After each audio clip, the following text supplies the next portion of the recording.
বিরিয়ানি খেতে কার না ভালো লাগে, আর যদিও সেটা হয় চটজলদি। আসসালামু আলাইকুম ভিউয়ার্স, কেমন আছেন সবাই? আজকে গরুর মাংসের খুব সহজ একটা বিরিয়ানির রেসিপি নিয়ে হাজির হলাম। প্রথমে গরুর মাংসটাকে ম্যারিনেশন করে রাখবো। সর্বপ্রথম গরুর মাংসটা ধুয়ে ওইটায় পেঁয়াজ কুচি, আদা বাটা, রসুন বাটা এবং পরিমাণ মতো ঝালের গুঁড়ো এবং গরম মশলার গুঁড়ো অ্যাড করে দিব। তারপর পরিমাণ অনুযায়ী আমরা এতে বিরিয়ানির মশলাটা অ্যাড করব। আমি যেহেতু আপনার 1.5 কেজি মাংসের বিরিয়ানি বানাবো, সো আমরা 1 প্যাকেট বিরিয়ানি মশলা, রেডিমেড যে রাঁধুনি বিরিয়ানি মশলা আছে ওইটা 1 প্যাকেট এবং আরেকটা প্যাকেটে 2 থেকে 3 চামচ এটা অ্যাড করব এবং পরিমাণ মতো টক দইটা অ্যাড করব। টক দইটা কতটুকু পরিমাণ অ্যাড করতে হবে আমি বলে দিচ্ছি। টক দইটা আপনি, যেহেতু আমি 1.5 কেজি মাংস এখানে নিয়েছি, আমি টক দইটা এখানে মিনিমাম 5 চামচ টক দই আমি অ্যাড করছি। আমি টক দইটা একবারে না, আমি টক দইটা ধাপে ধাপে অ্যাড করছি এবং মাখানোর সময় আমরা যতটুকু তেল হচ্ছে রান্নায় আমরা দিব, সম্পূর্ণ তেলটাই আমরা মাখানোর সময় বা মিশ্রণটা রেডি করার সময় দিয়ে দিব।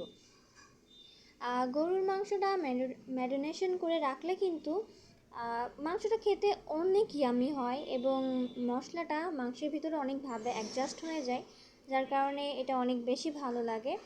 লবণটাও কিন্তু এই টাইমেই দিয়ে দিবেন, লবণটা কিন্তু স্কিপ করবেন না। আমি এই টাইমে কিন্তু লবণটা দিয়ে দিছিলাম, এটা মেবি কোনো বাই দ্য বাই স্কিপ হয়ে গেছে। যাই হোক, টক দইটা কিন্তু আমি ধাপে ধাপে অ্যাড করে দিলাম এবং মশলাটাও।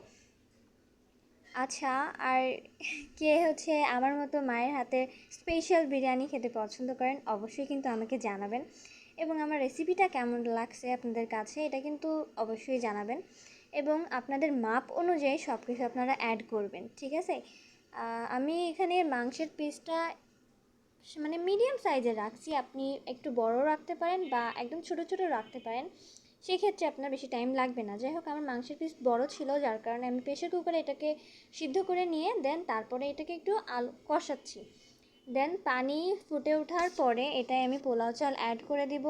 পোলাও চাল 80% সিদ্ধ হওয়ার পরে এটাই কষানো মাংসটা এর ভিতরে অ্যাড করে দিয়ে এটা মিক্স করে নিব ভালোভাবে। মাংসটাকে ভাতের সঙ্গে ভালোভাবে মিক্স করে ফেলতে হবে। আর চালটা কিন্তু আমি এখানে ভাজিনি, চালটাকে জাস্ট আমি ধুয়ে রেখে দিয়েছি। অ্যান্ড যেহেতু পানিতে তেল আমরা দিয়ে রাখছিলাম, যার কারণে ভাতটায় কোনো প্রবলেম হয়নি। ভাতটা খুব সুন্দর করে মাংসের সঙ্গে আমরা মিশিয়ে নিলাম এবং এই টাইমে আমরা কিছু 7 থেকে 8 পিস শুকনা কাঁচামরিচ অ্যাড করে দিলাম। কাঁচামরিচের ফ্লেভারটা কিন্তু এটা খুব ভালো লাগে।